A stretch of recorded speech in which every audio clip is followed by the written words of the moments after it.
This is just your average apple, but it can go so far.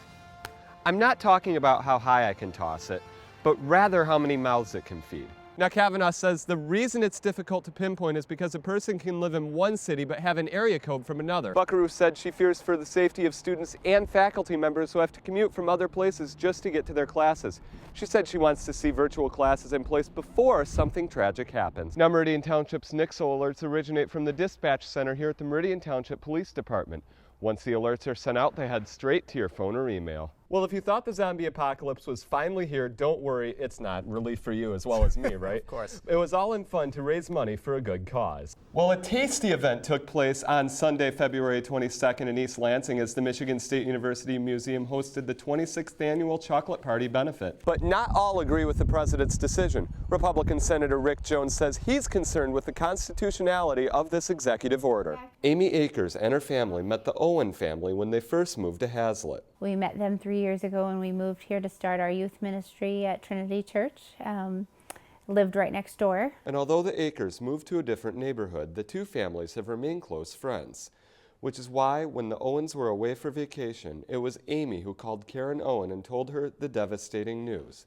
Their home was on fire. And she didn't even start crying. She just kind of gasped and said, you know, will you just stand there with me and tell me what's going on? She says it's one of the most difficult phone calls she's ever made. And just knowing those babies, knowing where their bedrooms were, especially the oldest little girl, watching her room really be on fire was just really sad.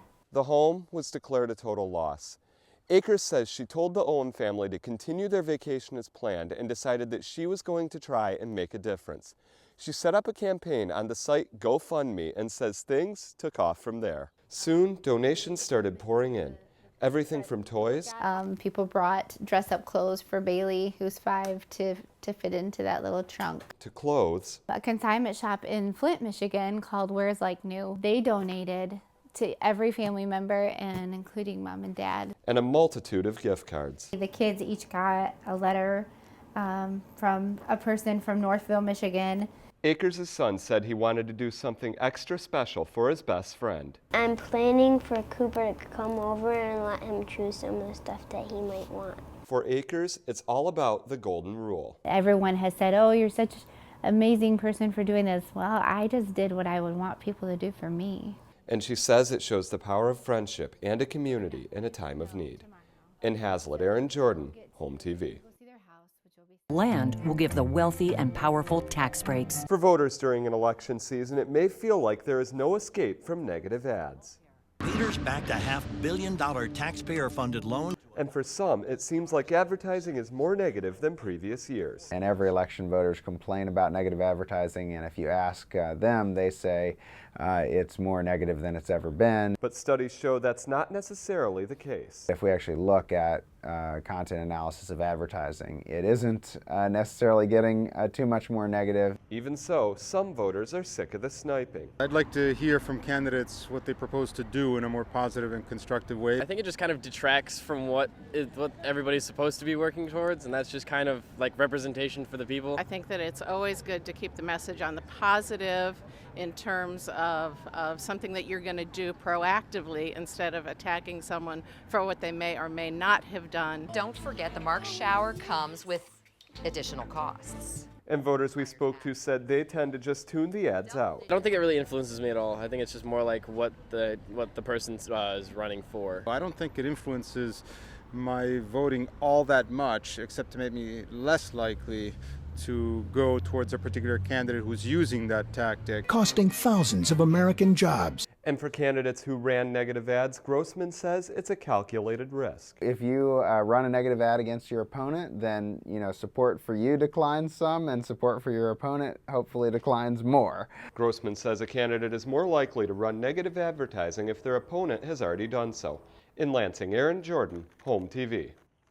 On the outside, this barn looks complete.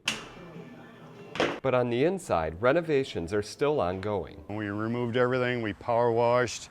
Just because of all the straw, there was squirrels in there. This barn and the 2.5-acre property it sits on are about to become the site of Smile Lansing Dentistry after its old home was bought out by Sparrow Hospital. Sort of forced by necessity, but on the other hand, I think it's turned out to be a nice opportunity, and Sparrow Hospital has been very user-friendly in the process. Making the barn his office may not have been his first idea. I thought I would build something brand new in the middle of the 2.5 acres. But the more he thought about it, looked at the structure of it to see if it was useful. I went over the possible floor plans with our designer and architect, and it just kept making more and more sense. One of the most important aspects of this project for Dr. Hinterman was to maintain that classic barn feel, which includes building walls like you see behind me here with the type of wood you would normally see inside a barn. This was a chance to preserve history. And Dr. Hinterman's favorite part of the project? And I think it's just going to be a really healthy, fun work environment for myself and my staff, as well as a really